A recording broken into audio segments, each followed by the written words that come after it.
আলহামদুলিল্লাহ, এবার যদি আল্লাহ তাআলা বাঁচিয়ে রাখে তাহলে কোরবানি ঈদটি পরিবারের সাথে শ্বশুরবাড়িতেই কাটাবো। আর সেই কারণে বাড়িতে যাওয়ার আগে আমি পুরো বাসাটা আজকে ক্লিন করে নিয়েছি। আমার বেডরুমের খাটটা আমি কিভাবে কাস্টমাইজ করেছি এবং সেটা করতে কি পরিমাণে খরচ হয়েছে সেটা নিয়ে আমার অনেক আপুরের রিকোয়েস্ট ছিল। তো সেই কারণে আজকে ভাবলাম যে ভিডিওর মধ্যে পুরো ডিটেলসে বলে দিই।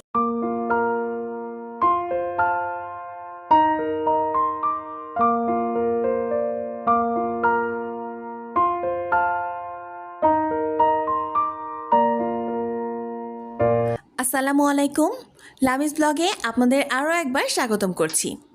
আমি জান্নাতুল লামিয়া বলছি ঢাকা থেকে। আশা করছি যে যেখান থেকে বসে দেখছেন সকলেই ভালো আছেন, সুস্থ আছেন। আলহামদুলিল্লাহ, আমিও আমার পরিবার নিয়ে বেশ ভালো আছি। বেশ কিছুদিন ধরে এত পরিমাণে বৃষ্টি হচ্ছে যে বৃষ্টির কারণে আমরা কিন্তু কাপড় ভালোভাবে শুকিয়ে উঠতে পারছি না। আর আমার বাসার বারান্দাটা যেহেতু একেবারে ছোট, তো বেশি কাপড় যদি আমি ধুয়ে থাকি তাহলে কিন্তু আমাকে ছাদেই মেলে দিতে হয়।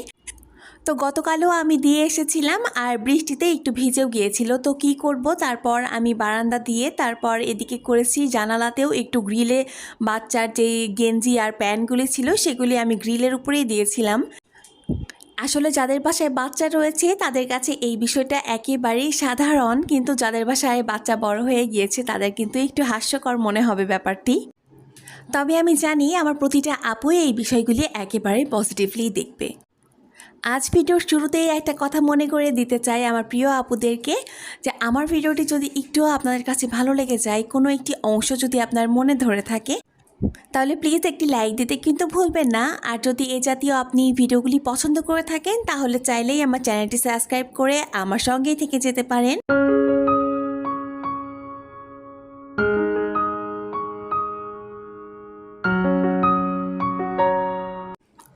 আজকে দিনটি ছিল শুক্রবার, তো বাবা ছেলে দুজন কিন্তু আমাদের বেডরুমে ঘুমোচ্ছে। তো আমি সেই কারণে এই রুমটা গুছিয়ে নিচ্ছি।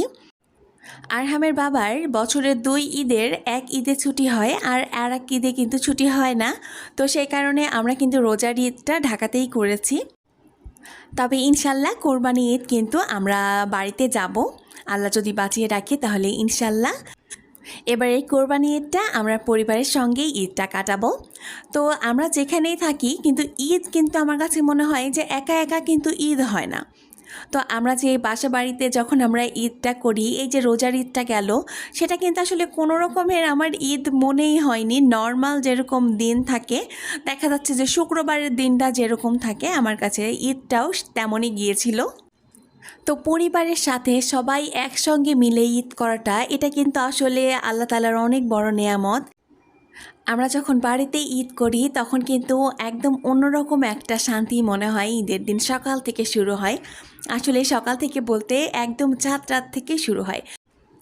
চাঁদ রাতের দিন আমরা করি কি, আমি আমার ননদ আমরা একসঙ্গে মেহেদি পুরি, তারপর ছোট ছোট বাচ্চা কাচ্চা যেগুলি আছে বাড়ি, সব বাচ্চাকে আমরা মেহেদি পরিয়ে দেই। তারপর বাচ্চারা আতশবাজি তারাবাতি এগুলি ফুটিয়ে থাকে। তো খুবই ভালো লাগে আসলে। বাড়িতে না গেলে কিন্তু এই রকম আনন্দগুলি একেবারে মিস হয়ে যায়। তো ঈদ মানেই আসলে আনন্দ, একদম ছোট ছোট আনন্দ থেকে শুরু করে খুবই ভালো লাগে গেলে। আমরা যারা বাসা বাড়িতে থাকি তারা যখন বেশ কিছুদিনের জন্য বাড়িতে যাই তখন কিন্তু আমাদের বেশ অনেক রকমের রুটিন থাকে। যেমন আমাদের পুরো বাসাটা ক্লিন করে যেতে হয়, জিনিসপত্রগুলি একটু ভেতরের দিকে তুলে রেখে যেতে হয় যেন এসে তেমন একটা নোংরা না হয়। আবার দেখা যাচ্ছে ফার্নিচারগুলো আমরা সুন্দর করে একটু ঢেকে রেখে যাই। তো অনেক রকমের কাজ আসলে থাকে। তো বাড়ির মহিলা মানুষগুলির আসলে কিন্তু অনেক ঝামেলা হয়ে যায় কোনো একটা জায়গায় যাওয়ার সময়। তো এক সময় হয় কি, যে যাওয়ার আগে সব কিছু গুছিয়ে তারপর বাড়িতে যেতে হয়।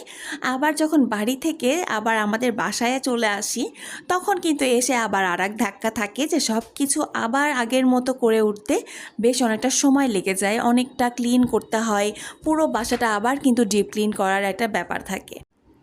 তবে এই যে আজকে আমি এত সুন্দর করে টেবিল গুছিয়ে রেখে যাচ্ছি, আপনারা কিন্তু ভাববেন না যে আমি যাওয়ার আগে এরকম করে রেখে যাব। তো আজকে সুন্দর করে একটু গুছিয়ে নিচ্ছি ঈদের আগে, সুন্দর করে বাড়িটা গোছগাছ করে একটু দেখানোর জন্য। তবে আমি কিন্তু যাওয়ার আগে এগুলি সব উঠিয়ে রেখে তারপর কিন্তু যাব, কারণ এগুলি যদি আমি বাইরে রেখে যাই, দেখা যাচ্ছে এবার তো ছুটি অনেক দিন, 10 দিন মতো ছুটি পেয়েছি। আলহামদুলিল্লাহ শ্বশুরবাড়ি বাবার বাড়ি সব দিয়ে একদম ঘুরে টুরে তারপর আসবো ইনশাল্লাহ। তো ততদিনে কিন্তু আমার বাসাটার অবস্থা 12টা বেজে যাবে। তো সেই জন্য যতটা চেষ্টা করব সব কিছু একটু ভেতরের দিকে উঠিয়ে লক করে যাওয়ার মতো করে, ইনশাল্লাহ সেগুলিও আপনাদের সঙ্গে শেয়ার করব। তবে এই যে আজকে সুন্দর করে গুছিয়েছি, কেমন হয়েছে সেটা কিন্তু কমেন্টে জানাতে একেবারেই ভুলবেন না।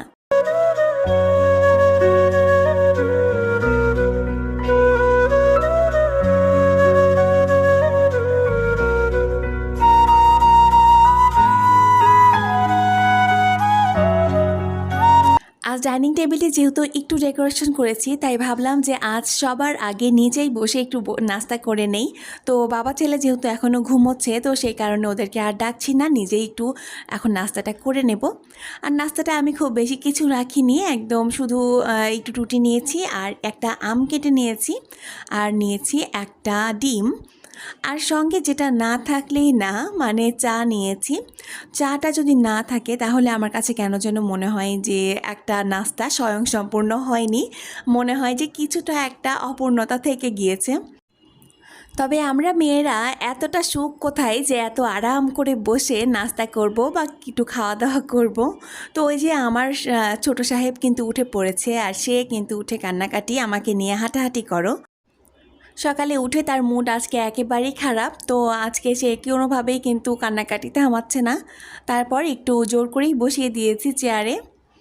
তারপর এখন ভাবলাম যে নাস্তা টাস্তা তো আর হচ্ছে না, কারণ যেহেতু সে উঠে পড়েছে। তো সেই কারণে ভাবলাম এখন চা খেয়ে নিই, পরে ওদের সঙ্গে আবার নাস্তাটা সেরে নেব। আসলে বাচ্চা থাকলে বাচ্চার মায়েদের কিন্তু এরকম অবস্থাটাই আসলে হয়, খুব সুখ শান্তি নিয়ে যে বসে নাস্তা করব, খাওয়া দাওয়া করব, এটার কিন্তু কোনো রকমেরই আসলে সময় থাকে না। দেখা যাচ্ছে এমন একটা সময়ে ওরা কান্নাকাটি শুরু করলো যে আমরা তখন কিন্তু নিজেদের জন্য একেবারেই সময়টা বের করে উঠতে পারি না। দেখা যাচ্ছে যে 10 মিনিটের জন্য যে একটু আরাম করে খাওয়া দাওয়া করব, এটাও কিন্তু অনেক সময় হয়ে ওঠে না। আজকের দিনটিতে আমি একটু চেষ্টা করেছি যে আমি সকাল থেকে সন্ধ্যা পর্যন্ত কি করি সেটা একটু তুলে ধরার জন্য। তো যতটা পেরেছি ততটা ক্লিপ রাখার চেষ্টা করেছি, আর খুব বেশি যদি রাখতাম তাহলে তো আবার ভিডিওটা অনেক বেশি বড় হয়ে যেত, এমনিতেও একটু বড় হয়ে গিয়েছে। তো আপনাদের যদি ভালো লাগে তাহলে প্লিজ না টেনে ভিডিওটি দেখার চেষ্টা করবেন।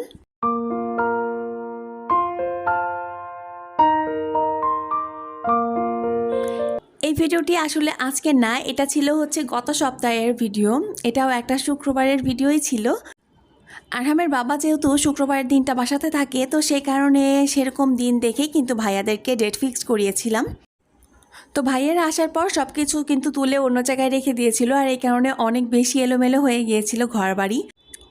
আমার গত ভিডিওতে মানে বেডরুম ট্যুরটা দেখার পরে আমার অনেক আপুরাই কিন্তু আমাকে মেসেজ করেছেন, তারপর কমেন্ট করেছেন যে এই বেডটা আসলে এরকম কাস্টমাইজ করতে কত খরচ পড়লো। তো আমার সেই সব আপুকে কিন্তু আমি বলেছিলাম যে আমি ভিডিওর মধ্যে ডিটেলসে সব কিছু জানিয়ে দেব। তো আজকে কিন্তু সেই জন্যেই এরকম একটা ভিডিও নিয়ে চলে এসেছি। আপনাদের সুবিধার্থে আমি ভিডিওর স্ক্রিনে ওই পেজটার একটা কন্ট্যাক্ট নাম্বার দিয়েছি, আপনারা চাইলে কিন্তু সেই নাম্বারে কন্ট্যাক্ট করতে পারেন। আর সেখান থেকে বেশ ভালোভাবে কিন্তু আপনারা ডিটেলসে সব কিছু তাদের কাছ থেকে জানতে পারবেন। তবুও আমি আমার খাটের কতটুকু খরচ পড়েছে সেটাও ইনশাল্লাহ জানিয়ে দেব। আমার খাটটার সাইজ ছিল হচ্ছে 6.5 ফিট বাই 7.5 ফিট। তো খাটটি আসলে অসম্ভব রকমের বড়, মানে ঢাকার বাসার জন্য এটা আসলে অনেক বেশি বড়, কারণ ঢাকার রুমগুলি যেহেতু অনেক ছোট হয়। আমার খাটটি ছিল মেহগনি খাটের, তো খাটটি একেবারে ভালো ছিল, কিন্তু আমার খাটের শেপটা একটু নষ্ট করে ফেলেছিল যখন মিস্ত্রি দিয়ে আমি এটা করিয়ে নিয়েছিলাম। আর সেই কারণে বেশ অনেক দিন ধরেই আমি ভাবছিলাম যে এরকম কিছু একটা যদি আমি পাই তাহলে এরকম করে নেব। তো আমি যেহেতু আমার খাটের যেই কাপড়টা ইউজ করা হয় সেই কাপড়টা আমি বেশ ভালো মানের একটা কাপড় দিয়েছিলাম। আমার কাছে মনে হয় এই কোয়ালিটিটা যদি একটু মেনটেন করা যায় তাহলে কিন্তু খাটটাও আপনার অনেক দিন বেশি ভালো থাকবে, আর ওই যে একটা কাপড়ে ওটা ময়লাটাও তেমন একটা ধরবে না। আমি কাপড়ের কোয়ালিটির দিকটা একটু বেশি গুরুত্ব দিয়েছিলাম, আর সেই কারণে একটু ভালো মানের কাপড়টা একটু নিয়েছিলাম। তো বেলভেট কাপড় আসলে অনেক রকমের হয়, এক একটার এক এক রকমের দাম। তো সেই কারণে একটু বুঝে শুনে যদি কেনা হয় তাহলে কিন্তু একটু দাম কমের মধ্যেও হবে, আবার যারা একটু দাম একটু বেশির মধ্যে নেবে, মানে কোয়ালিটিটা মেনটেন করবে, তাদের একটু বেশি পড়বে। আমার খাটটা যেহেতু একটু বড় ছিল এবং কাপড়ের কোয়ালিটি আমি একটু ভালো নিয়েছিলাম, তো সেই কারণে আমার পুরাটা খরচ পড়েছে 12,000 টাকা। তো 12,000 টাকা দেওয়া হয়েছিল ভাইয়াদেরকে এবং তারা জিনিসপত্র সকল কিছু নিয়ে এসে একদম ঠিকঠাক করে শুধুমাত্র টাকাটা নিয়ে চলে গিয়েছিল। আমাদের কোনো কিচ্ছু করতে হয়নি, কোনো কিছু কেনাকাটা করতে হয়নি, কিচ্ছু না। শুধুমাত্র আমরা টাকাটা দিয়েছি এবং ওই ভাইয়ারা যে এসেছিল, তো ভাইয়ারা সমস্ত কিছু কিনে নিয়ে এসেছিল।